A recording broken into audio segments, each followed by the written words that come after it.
모자라기도 하고, 그래도 그때 생각해 보면 그때가 참 좋았다, 그런 생각을 해봅니다. 1년에 한두 번 만나는 것이 자주 만나는 거고, 또 몇 년 동안 못 만난 분들도 있습니다. 그래서 함께 밥상머리에 앉아서 이 밥 먹는 그 관계가 이게 참 얼마나 중요한가, 그런 생각을 해봐요. 이 가족이라는 말은 일제시대 때부터 쓰던 말이라고 합니다. 그전에는 식구였습니다. 한자 말로 한솥밥을 먹는 사람, 그게 식구라는 뜻입니다.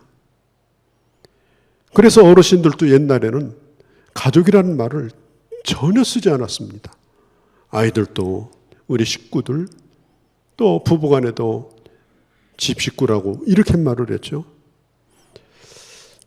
엄마는 자식들을 사랑하는 마음으로 밥상을 차리고, 또 그 사랑을 느끼면서 밥을 나눠 먹고, 또 혹시라도 일 때문에 못 온 분이 있으면 꼭 그 먹을 분량을 남겨두었습니다. 그러니까 제가 어릴 때 참 배고픈 시기였지만은, 그래도 배고프다는 걸 못 느꼈던 것은 아마 그런 배려들, 어렵지만은 그런 사랑을 경험했기 때문이라고 생각을 합니다. 사실 따지고 보면 식구라고 하는 건 혈연 관계와 아무 상관이 없어요. 나하고 오래 밥을 같이 먹으면 그 사람이 식구가 되는 거예요. 친구도 같이 밥 먹으면 그게 식구가 되고, 직장 동료도 같이 밥 먹으면 식구가 되고, 마루 밑에서 밥부스러먹이 주워 먹는 강아지도 식구가 되고, 또 나비도 식구가 되고, 또 이렇게 더운 날씨에 물을 안 주면 물 달라고 아우성쳐서 또 물 줘야 되는 식물들도 식구가 되고, 이 식구가 된다고 하는 것은요, 너와 나의 무슨 관계가 있냐, 혈연이 뭐냐, 이게 다 초월합니다. 그냥 같은 밥을 먹는 게 식구예요. 이게 얼마나 소중한 관계입니까? 오늘 혈연 관계를 맺고 사는 사람들이 많지만, 그러나 나이 먹으면 텅 빈 밥상에서 혼자 혼밥을 먹는 우리 나이 드신 어른들이 참 많습니다. 누구라도 와서 같이 밥 먹여준다면 아마 그 사람은 밥숟가락 부딪히는 소리를 내면서 그렇게 재밌는 얘기도 하고 밥을 먹어줄 사람이 있다면 그 인생이 외롭지는 않을 거예요. 혼자 밥 먹는 게 정말 여러분이 힘든 겁니다. 요즘에는 우리 교회도 식사를 이렇게 안 하다 보니까 우리가 언제 같이 밥을 먹었는지 이런 것에 대해서 참 기억이 가물가물합니다. 또 밥 먹는 것조차도 또 꺼려합니다.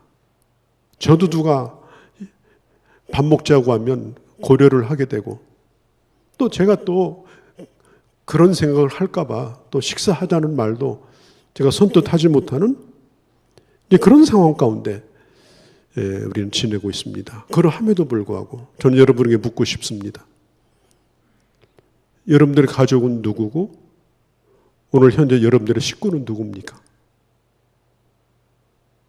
이렇다 할 얘기가 없다면 지금 여러분은 혼자입니다. 여러분은 혼자 서 있는 거예요. 철학자 임마누엘 칸트는 좋은 사람과 함께 나누는 좋은 음식이야말로 가장 행복하게 사는 비결이라고 했습니다. 여러분, 우리나라 대통령이 밖에 나가든지 또 외국 이 대통령 우리나라 오든지 항상 만나면 밥상 외교를 합니다. 그래서 이번에는 미국 대통령 누가 오는데 그 사람이 비빔밥을 좋아한대. 다 비빔밥 준비하고, 그래서 또 식사할 때 음식에 대한 얘기를 나누고, 음식에 대한 얘기를 나누면서 문화가 이해가 되고 동질감을 느끼게 되고, 또 같은 음식을 먹으니까 또 서로 마음이 하나가 되고, 그래서 이게 외교가 풀리는 거예요. 이게 외교 시작은요, 음식에 대한 이해에서부터 나오는 거예요. 같이 밥 먹는 데서부터 이게 국가 간의 관계가 시작되는 겁니다. 그러니까 우리가 언제 식사 한번 같이 합시다, 이렇게 이게 빈말 같지만요, 그 말 속에는 우리 좋은 관계를 유지하자, 그런 뜻이에요. 비록 그러하지 못한다 할지라도 우리 꼭 날이 좋아지면 우리 마음껏 식사 한번 같이 합시다. 먹는 게 참 중요해요. 제가 어느 목사님 설교를 들으면서 굉장히 공감 갔던 부분이 있어요. 아들도 목사님이고 아버지도 목사님인데 그 아버지가 돌아가셨어요. 너무 아버지가 돌아가시는 게 슬픈 거예요. 상주가 돼가지고 이제 조문객들을 이렇게 봤는데 너무너무 허기진 거예요. 그래 잠깐씩 빠져나가가지고 30대도 먹고 간식도 먹고, 그런데 이제 먹다가 어떤 생각이 드는가 하면, 야, 옛날에는 아버지 돌아가시면 산소를 3년 지켰다고 하는데 나는 3일 금식도 못하냐, 왜 그렇게 배가 고픈 거냐, 그렇게 스스로 질문을 던졌답니다. 이 사람이요, 이게 아무리 신앙이 있어도 아무리 은혜가 있어도 배고픈 건 못 견뎌요. 그리고 아무리 믿음이 좋아도 함께 식탁을 나누는 그 식탁에 대한 공감대가 떨어지게 되면 교회 공동체도 약해질 수밖에 없는 것입니다. 우리 가족들끼리 가장 소통할 수 있는 좋은 관계가 뭐겠어요? 서로 밥 먹을 시간이죠. 서로 밥 먹는 시간. 비록 밥상머리 교육을 받는다 할지라도 서로 밥 먹는 시간이 참 행복한 시간이에요. 우리나라 사람들은요, 중산층 이렇게 하면 꼭 물질적인 거에다가 기준을 둬요. 당신이 중산층인가 아닌가. 그런데 프랑스에서는요, 중산층이라고 할 때 그 조건 가운데 하나가 뭐냐면 아주 근사하게 손님을 잘 대접할 수 있는 실력을 갖출 뿐 아니라 초대할 수 있는 사람이 중산층이다. 그런 항목이 있다고 그래요. 그러니까 유럽 지방의 대부분의 문화는 식탁에서부터 시작된 문화입니다. 우리도 그런 게 필요해요. 우리 살아가는 가족들끼리, 아니면 정말 가까운 사람들끼리, 그것도 내가 정성을 다하여 준비한 식사를 서로 제공하고 서로 칭찬해주고 서로 맛있다고 하고 서로 고마워하고, 그러면서 서로 음식 솜씨를 발휘하고, 그러면서 그 집의 문화도 알고, 왜 이분이 김치를 이렇게 잘 담을까? 이분은 왜 국을 이렇게 잘 끓일까? 그런 문화도 이해하고, 그런 기회를 만든다면 아마 몇 번만 그런 진지한 만남을 갖는다 하더라도 굉장히 하나 되는데 큰 도움이 될 겁니다. 그러니까 식구가 된다고 하는 것은 여러분 그렇게 중요한 거예요. 여러분 초대교회, 사도행전의 초대교회 가운데 아주 좋은 전통이 뭐냐면은 그들은 모일 때마다 떡을 떼고 음식을 나눴다는 데 있습니다. 그렇게 해서 교회가 하나 된 거예요.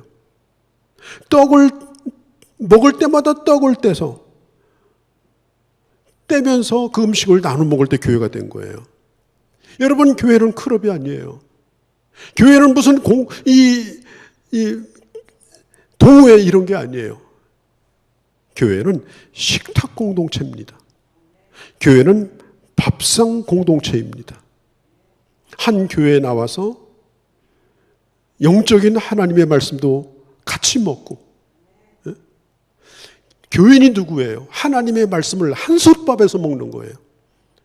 떠돌아다니면서 얻어먹는 거지가 아니에요. 그 교회 목회자의 설교를 한 장소에 나와서 한솥밥을 먹는 사람이 그 교회 교인이에요. 그리고 함께 식사를 나누는 사람이 그 교회 교인이에요. 예전에 저희 선배 목사님이 이런 얘기를 하더라고요. 목회는 먹회다. 난 그게 무슨 뜻인가 그랬어요. 목회는 먹회다. 박 목사 잘 먹어야 돼. 교인이 뭐 사준다고 그러면 잘 먹어야 돼. 요즘은 뭐 초복 중복이 돼도 먹자는 사람이 없어요. 별로. 때가 그래서 그런지. 여러분, 우리가 서로 식사를 나누고 또 식사 가운데 서로 교제하고 또 그 삶에 대한 이해를 더 깊이 하고, 아무리 잘나고 똑똑해도 먹는 건 똑같아요. 먹는 방법도 똑같아요. 그 사람과 가까워지려면 먹으면 되는 거예요. 폼재고 앉아있다고 되는 게 아니에요. 여러분들이 담임 목사와 가까워지려고 하면 다른 방법 없어요. 저를 밥 먹이면 돼요. 정성을 다해서. 그렇게 하지 않으면 안 친해져요.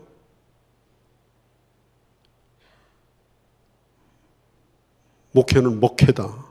일리가 있는 말이에요.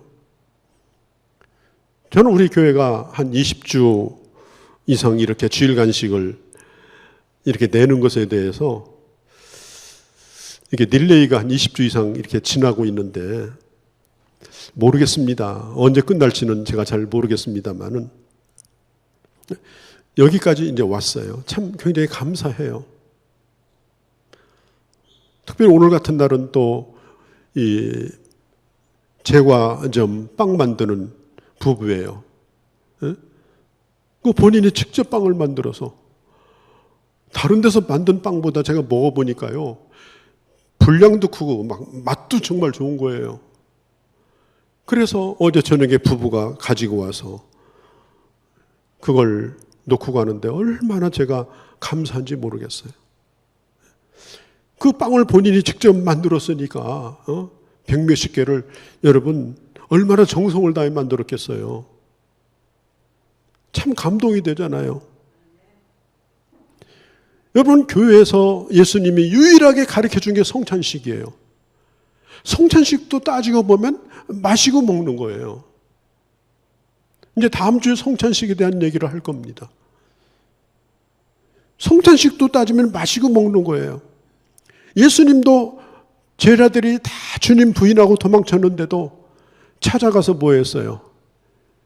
열중쇼 차려 이거 안 했어요. 먹었어요. 아침 식사를 손수 주님이 준비해서 먹여주셨어요. 그 아침 식사 한 번으로 깨끗하게 해결이 됐어요. 그게 주님의 방법이에요. 여러분, 교회는 하나님의 말씀을 나누는 영적인 공동체이기도 하지만은 주님의 사랑을 느끼며 서로 식탁을 나누는 식탁 공동체이기도 한 것입니다.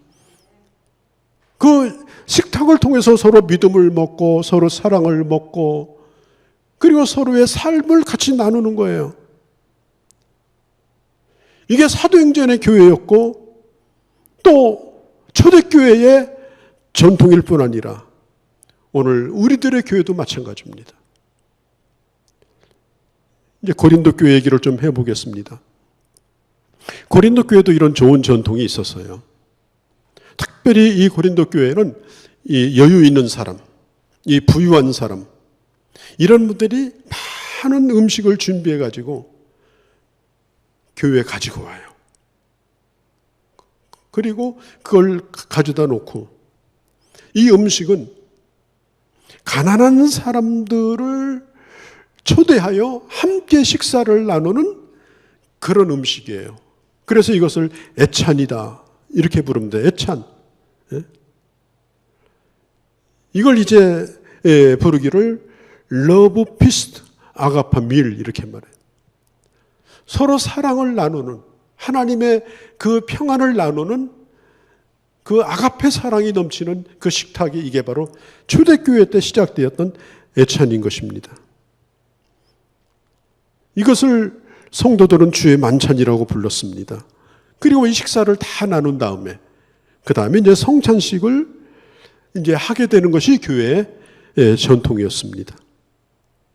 그런데 이제 교인들이 점점 불어납니다. 식사량이 점점 커집니다. 그러다가 처음에는 이렇게 남아 돌던 음식이 이게 점점 먹는 입이 늘어나니까 이게 점점 줄어드는 거예요. 근데 여러분, 이제 교회도 늦게 오는 분, 빨리 오는 분들이 있잖아요. 아무래도 빨리 오는 분들은 시간 여유가 있는 분들이에요. 그런데 남의 밑에 가서 일하고 노예로 일하고 종으로 일하는 분들은 교회 나올 때 눈치 봐야 되죠. 시킨 일을 다 하고 나와야 되죠. 이러니까 항상 예배 시간이 그냥 바둥바둥해요. 그러니까 예배 시간 맞춰 나오기도 힘들어요. 그러니까 이렇게 공동 식사 시간에도 늦어요. 근데 처음에는 이 식탁이 아주 그 사랑의 식탁이었습니다. 근데 나중에는 식구들이 많아지니까 먼저 온 사람들이 다 먹기 시작하는 거예요. 여러분, 정말 배고픈 사람들은 나중에 온 사람들이에요. 먼저 온 사람들은 그냥 와서 간식 정도로 먹는 거지, 나중에 온 사람들은 밥을 먹지 못하고 오기 때문에 그게 식사예요. 그런데 먼저 온 사람들이 이제 처음에는 기다려줘요. 처음에는 기다려줘요. 왜 이렇게 늦는가? 또 좀 기다리자. 그래서 기다리고 또 기다리다가 또 나중에들 오시면 함께 나눠 먹고 또 부득이하면 남겨주고, 이제 그렇게 했는데 이게 인내가 이제 바닥이 나기 시작한 겁니다. 그래서 어느 순간 어떻게 얘기를 하는가 하면 한마디씩 하는 거예요.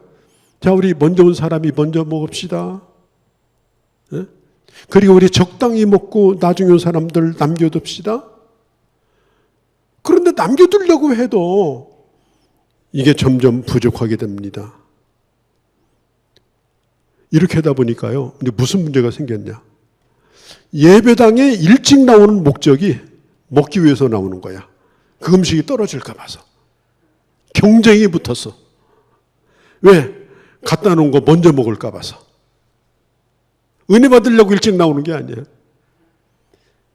그리고 될 수 있으면 많이 먹어.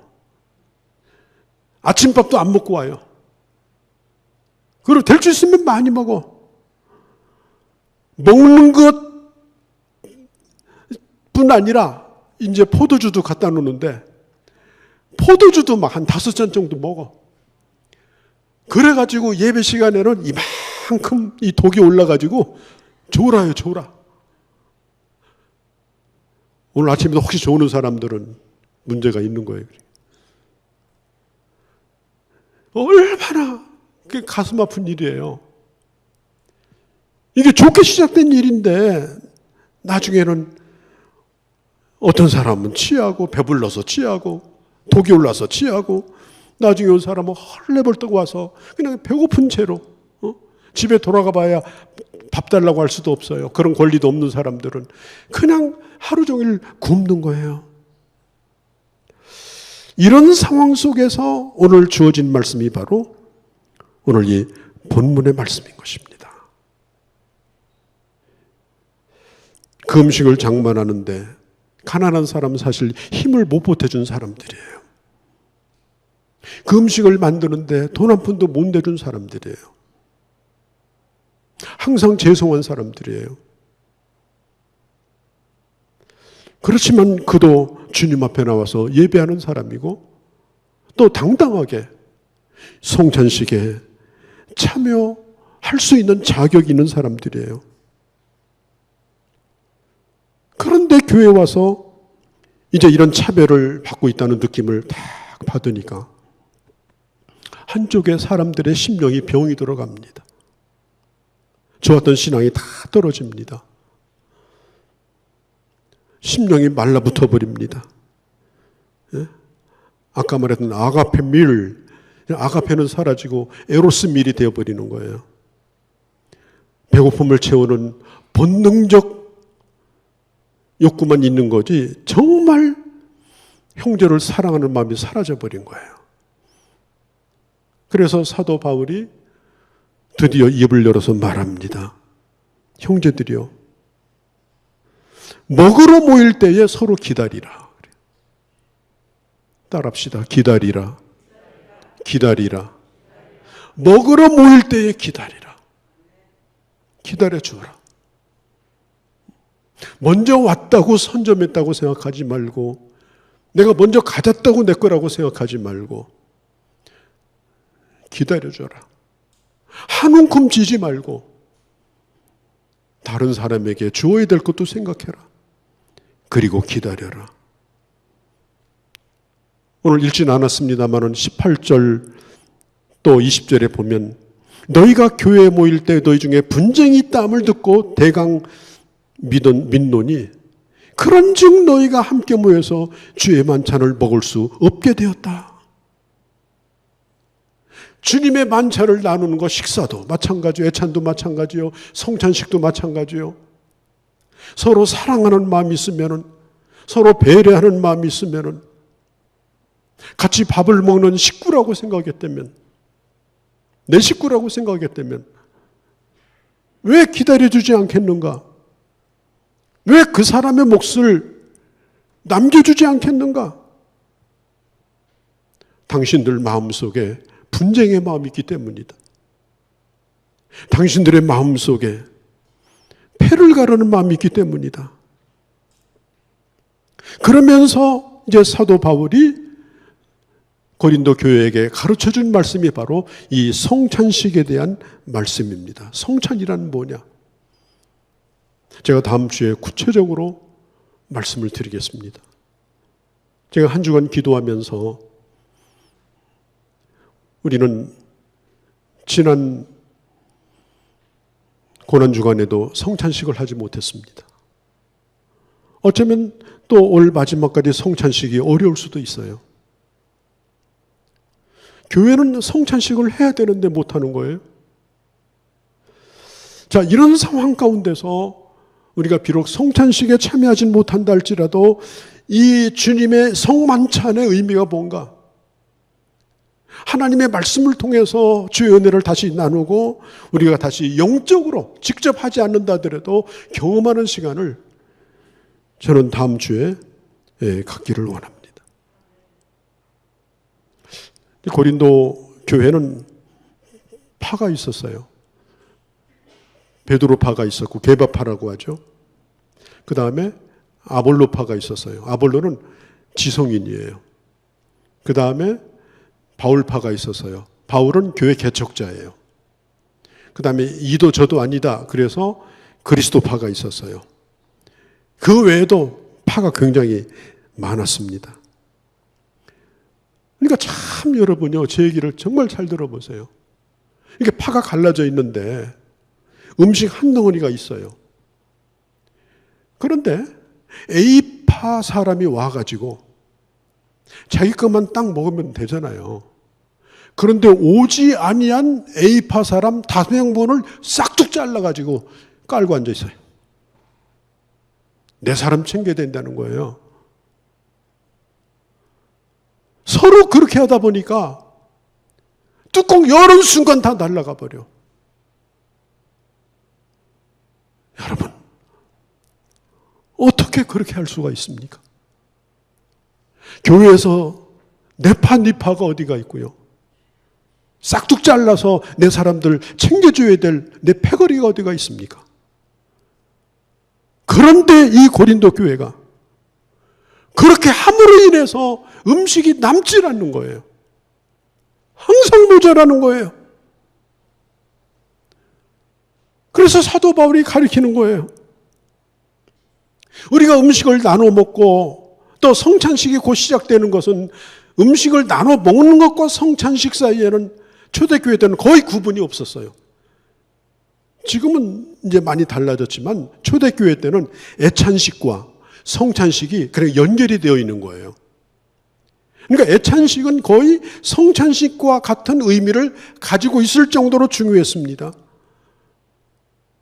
예수 그리스도의 그 죽으심과 희생으로 말미암아 구원을 받은 하나님의 백성들이 한 주님의 몸 안에 속해 있다고 하는 것을 확인하는 하나됨의 확인.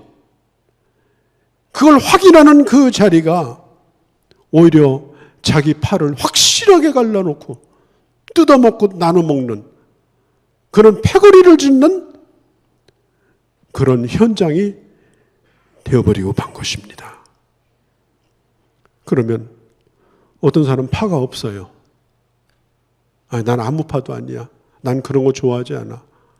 그래서 특별히 친한 사람도 없고 누가 자기 건드려 주는 사람도 없고 조용하게 예배 드렸다가 가고 이런 사람들은요 교회 와서 정말로 밥풀 하나도 주워 먹을 게 없는 거예요. 실제로 오늘날도 저는 그런 일이 있을 수 있다고 생각을 해요. 오늘 22절은 이렇게 말합니다. 너희가 먹고 마실 집이 없느냐? 너희가 먹고 마실 집이 없느냐? 너희가 하나님의 교회를 업신여기고 이 빈궁한 자들을 부끄럽게 하느냐? 내가 너희들을 칭찬하랴? 아니면 책망하랴? 분명히 말합니다. 나는 당신들을 칭찬하지 않겠다. 나는 당신들을 결코 22절 끝에 보세요. 잘한다고 말하지 않겠다. 그것은 잘못하는 일이다.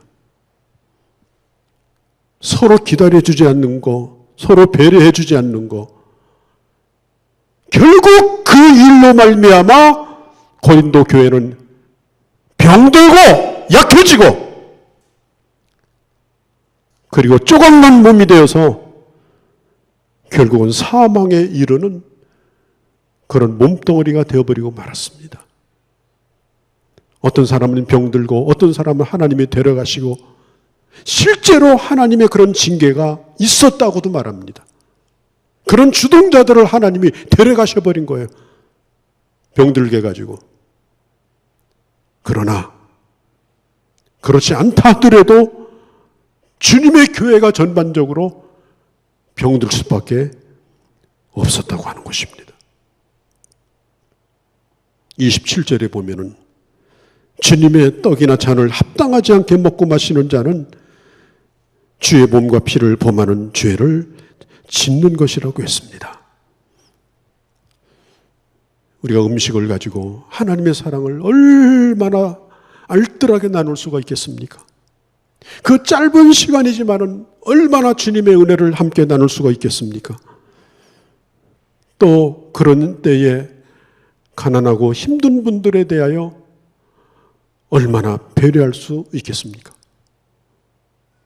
저는 감사한 것은 우리 교회가 음식을 나누면서 뭐 교회에서 먹진 않습니다만은 이제 이렇게 남게 되면은 꼭 노인 어른들을 갖다 드립니다. 아마 처음 시작할 때부터 지금까지 그렇게 했어요. 수고하는 분들이 있습니다. 아마 이 가운데도 받아보신 분들이 있을 거예요. 어떤 분들은 감사하다고 하고 어떤 분들은 가져오지 마세요. 너무 죄송해요. 그게 음식이 큰 게 아니에요, 사실은. 그렇지만 우리 교회가 어쩔 수 없이 교회 나오지 못하는 우리 성도님을 기억하고 있다고 그 사랑을 그에게 전해주는 겁니다. 이 얼마나 아름다운 거예요. 이 얼마나 귀한 일입니까? 오늘 28절에도 보면 음식을 먹을 때 자기 자신을 살피고 먹어라. 나는 오늘 어떤 사람인가? 나는 이기적인 마음으로 그냥 퍼먹는 수준인가? 자신만을 생각하는 사람인가? 나는 어떤 사람인가 자신을 살펴보라. 성찬식을 할 때도 그렇고 애찬식을 할 때도 마찬가지입니다. 하나님이 내게 주신 은혜가 얼마나 큰데, 얼마나 놀라운데, 나를 자신을 살펴보라.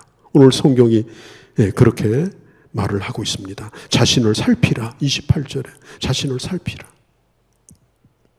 저도 성찬식을 할 때마다 이 말씀을 기억을 합니다. 항상 저는 하나님 앞에 기도합니다. 하나님, 저는 이 떡과 잔을 받기에 부끄러운 사람입니다. 이 조그만 떡이지만 조그만 잔이지만 이걸 받기에는 나는 너무나 부끄럽고 부족한 사람입니다. 그렇다고 해서 저는 한 번도 안 받은 적은 없습니다. 그래도 받았습니다. 왜냐하면 하나님의 은혜에 감사해서, 하나님의 은혜에 고마워서, 그리고 받아 먹을 때 또다시 다짐합니다. 내가 부끄럽지 않게 살겠노라고. 우리가 교회에서 애찬을 하든 성찬을 하든 우리는 항상 음식을 서로 나눌 때에 나 자신을 살피고 또 내가 아닌 다른 사람들도 생각해보고 그리고 하나님 앞에서 자기를 다시 한번 바라보는 그런 시간을 가져보는 거지. 그거 먹으려고 왔으면 교회에서 먹습니까? 집에 가서 실컷 먹으면 되지. 먹으려고 온 것이 아니고 교제를 나누려고 온 거예요. 어떤 분들은 그런 얘기를 해요. 막 붙잡으면 가요. 그래서 안무교 성도님 오늘 식사하고 가세요. 목사님 저 국수 싫어해요.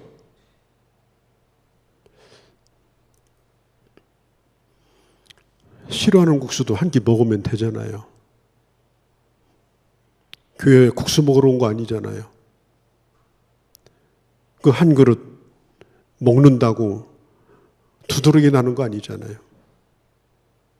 왜 그렇게 말씀하세요? 그래도 그 시간이 귀한 시간이기 때문에 내가 싫어하는 음식이지만 또 성도들과 사랑을 나누고 나보다도 국수를 100배 좋아하는 분들이 가려고 할 때 아이고 식사하고 가시라고 그러면 그분 얼마나 행복하겠어요. 붙드는 사람이 없어서 좋아하는 국수를 못 먹게 생겼는데 붙들어 주니까. 여러분 그게 교회 아니에요? 나 국수 싫어해요. 저는 그런 얘기를 들을 때마다 도대체 저분은 교회를 왜 나오는 거냐. 그런 생각이 머리에서 막 휘용돌이 치는 거예요. 우리는 하나님의 잔과 떡을 대할 때에 자기 자신을 살펴보는 거예요. 나는 어떤 사람인가? 주님이 내게 베푼 사랑 앞에서 나는 오늘 어떤 사람으로 살고 있는가? 또 이 한 떡을 떼고 있는 내 형제, 내 식구잖아요. 한 떡을 떼니까. 한 밥솥에서 한 떡을 떼니까 내 식구잖아요. 나는 다른 형제에게 어떤 사람이었는가? 오늘 성경은 말합니다. 기다려주라. 기다려주라. 그 사람의 자리를 만들어주라. 늦게라도 오시면 그 자리에 앉도록 해줘라. 지금은 보이지 않지만 그래도 오시려고 땀을 흘리고 오시는 분들을 기다려줘라. 그 사람도 주의 성찬을 받도록 해줘라. 얼마나 아름다운 마음입니까? 제가 국민일보에 겨자씨라고 하는 조그만 그 칼럼이 있는데요. 거기서 읽은 얘기입니다. 어느 날 이 교인들이 찬송가 경연대회를 했어요. 그런데 집사님 가족이 나왔는데 이 가사가 엉망이에요. 안 맞아요, 안 맞아. 그러니까 하도 웃기는 교인들이 은혜 받기는커녕 막 웃는 소리가 여기저기서 나는 거예요. 그러니까 그 집사님이 얼굴이 홍당무가 돼가지고 고개도 못 들고 이 예배 빨리 끝나지, 빨리 집에로 도망치자, 그런 마음을 먹고 있었어요. 그런데 그 다음 순서에 목사님 가족이 나왔어. 찬송을 잘 부르다가 이상하게 그날따라서 목사님이 가사가 틀리는 거예요. 가사가 안 맞아요. 그러니까 막 사모님이 막 눈을 흘기기 시작하는 거예요. 막 제 양반이 왜 저러시나 오늘따라 막. 그러니까 교인들은 막 웃고 막 정말 엉망진창이 돼버렸어요. 그러다가 그 목사님이 돌아가셨어요. 이제 장례식을 마치고 장로님들이 그 목사님의 유품을 다 이렇게 정리를 하는데 그분의 일기장이 발견이 됐습니다. 일기장을 읽는 가운데 이런 구절이 있었습니다. 모월 모일 가족 찬송 경연대가 있었다. 김 집사님이 찬송을 부르다가 틀려서 교인들이 다 웃는데 집사님이 무안해하셨다. 분위기가 이상한 것 같아서 다음 차례로 우리 가족의 찬송을 부를 때 나도 일부러 틀려주었다. 교인들이 깔깔대며 웃었다. 그때 슬쩍 김 집사님을 쳐다보니까 목사님도 틀리시는구나. 그러고 안도하시는 것 같았다. 오늘 작은 일이었지만 위로가 될 수 있어서 감사했다. 이런 내용이었습니다. 우리가 하나님의 교회에서 만난 사람들이고 우리는 한솥밥을 먹는 사람들입니다. 우리가 지금은 참 어려운 때를 지나지만 우리 마음은 항상 우리는 한 식구라는 마음을 우리는 가지고 있습니다. 서로 기다리라. 서로 기다리라. 연약한 자를 기다리라. 오지 못한 자를 기다리라. 그리고 하나님의 교회를 사랑하는 마음으로 기다리라. 또 내가 오늘 하는 일들이 어떤 영향을 끼칠지 생각해 보라. 그래서 아가페 밀, 교회에서 콩 한 쪽을 줘도 그것이 주님의 살과 피와 같이 막 그렇게 감격이 되고 은혜스럽고 카스텔라 하나만 먹어도 그냥 온몸에 힘이 100배나 솟고 이런 감동이 이런 어려울 때에 주의 사랑 가운데서 느껴지고 오히려 회복되어지는 이런 귀한 우리 모두가 또 우리 교회가 되어주시기를 바랍니다. 우리가 주일 예배와 새벽 예배는 우리가 정상적으로 드리고 또 아직도 이제 소그룹 모임이라든지 모여서 식사하는 모임들은 아직은 저희가 그렇게 하지 못하고 있습니다. 그리고 여러 가지 통로로 우리가 하나님의 말씀을 나누고 있는데 여러분들이 말씀을 받으면 구역장에게 받든 담임 목사에게 받든 누구에게인가 꼭 나눠주세요. 나눠줄 사람이 없으면 여러분 자녀들에게 나눠주세요. 하나님의 아들이신 우리 주 예수 그리스도의 은혜와 그 아들을 이 땅에 보내주시기까지 우리를 사랑하신 하나님의 크신 사랑하심과 지금 우리들 가운데 함께 하실 뿐 아니라 세상 끝날까지 우리와 동행하시는 성령의 역사하심이 오늘 함께한 주의 모든 자녀들 머리머리 위에 저들의 남은 상해와 가정과 자녀와 사업과 그리고 저들의 모든 가는 길 위에 그리고 이 땅에 있는 교회와 사랑하는 우리 조국 대한민국 의회와 그리고 모든 열방 가운데 이제로 영원히 함께 계실지어다. 아멘.